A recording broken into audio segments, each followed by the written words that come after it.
Hi everyone. ఇప్పుడు కొత్త topic చూద్దాము. ధూమపాన భేద. ధూమపానంని డిఫరెంట్ ఆచార్యస్ డిఫరెంట్ టైప్స్ చెప్పారు.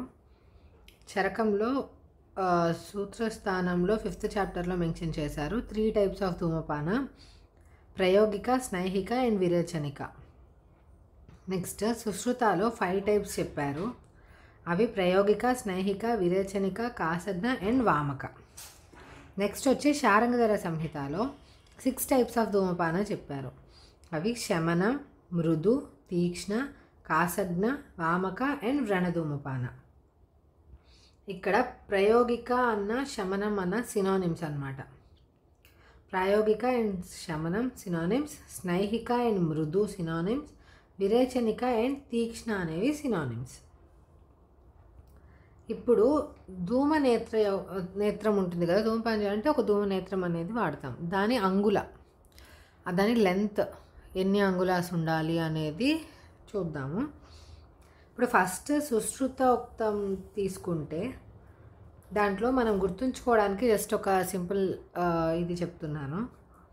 8 టేబుల్, 8 1s are 8, సో అది తీసేయచ్చు. 8 2s are 16, 16 2 times, 8 2s are కాబట్టి 2 times వస్తుంది అనుకుందాం.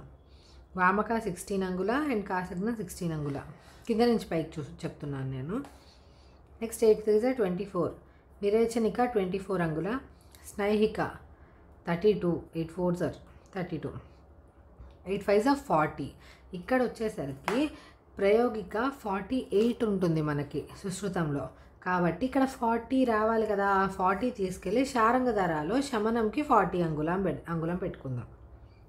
ఇప్పుడు ప్రయోగిక సేమ్ నేమ్ ఉంది. చరక సూత్రస్థానంలో దానికి, సుశ్రుతంలో దానికి ప్రయోగిక సేమ్ నేమ్ ఉంది కాబట్టి ఇక్కడ సెకండ్ దానికి 48 ఇచ్చాము కాబట్టి దీంట్లో ఒక 4 కౌంట్ తగ్గించుకొని 36 పెట్టుకుంటాం. ఎందుకంటే సేమ్ నేమ్ కాబట్టి అవి అడ్జస్ట్ అయిపోతాయి అనుకుందాం. నెక్స్ట్ స్నైహిక ఎక్కడ చూసినా 32 అంగుళానే, విరేచనిక 24 అంగుళ, కాసజ్ఞ వచ్చేసి రెండిట్లో 16 అంగుళ, వామక వచ్చేసి ఇక్కడ కాసజ్ఞ ఒక్కదాన్ని 16 వదిలేయకూడదని చెప్పి వామక ఇక్కడ 16 అంగుళం పెట్టుకుందాం.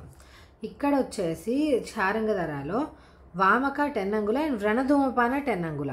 వ్రణధూమపానంని ఒక్కదాన్ని 10 అంగుళాలో వదిలేయకుండా దానికి సపోర్ట్గా వామక 10 అంగుళ.